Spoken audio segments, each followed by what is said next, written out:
Donc là, on est face à une courge. Ouais, muscade, c'est ici. Muscade, Muscade, ouais. ok. Et donc, tu conseilles quoi donc? Ouais, tu fais ce que tu veux avec. Tu me parlais de recettes. Bah, nous, on fait des beignets avec. Et pour ça, tu Tu prends n'importe quelle recette de beignets, sauf qu'ils ont tendance à mettre beaucoup de farine. La farine, D'accord. t'en mets très très peu. Tu divises la quantité par 3 ou 4. D'accord. Ah oui, il faut m'écouter, parce que c'est ce que je fais. Moi. Tu les plonges en fait dans l'œuf. Après, tu fais ta pâte. Tu... Après, tu fais ta pâte et il faut avoir plus de potiron que de farine. D'accord. Après, tu fais ta pâte et tu la passes dans l'huile. C'est juste de la farine, du lait. Ouais, après, tu regardes s'il faut un petit peu de sucre, mais tu mets pas trop de sucre parce que c'est sucré ça. Ok. Tu mets pas trop de sucre parce que ça c'est sucré. Ok. Mais une chose est sûre, c'est que tu vas prendre une recette, n'importe laquelle, ils ont tendance à mettre beaucoup de farine. Et quand ils mettent beaucoup de farine, en fait, le beignet il est sec. Tu croques dedans, c'est sec. Et j'ai horreur de ça. Ouais. Moi j'aime bien quand il est humide. Et donc pour qu'il soit humide, il faut mettre 20 grammes de farine, tu vois, par exemple. Moi, ma mère, c'est ce que je disais, tu mets que 20 grammes. Ma mère, elle dit, c'est pas assez. Je dis, c'est pas grave. Tu mets que 20 grammes, 25 grammes. Après, ça dépend de la quantité du légume que tu as, si tu veux.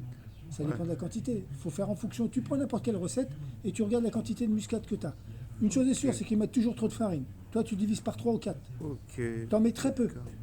Juste de quoi pour que t'aies une pâte, sinon tu n'aurais pas de pâte.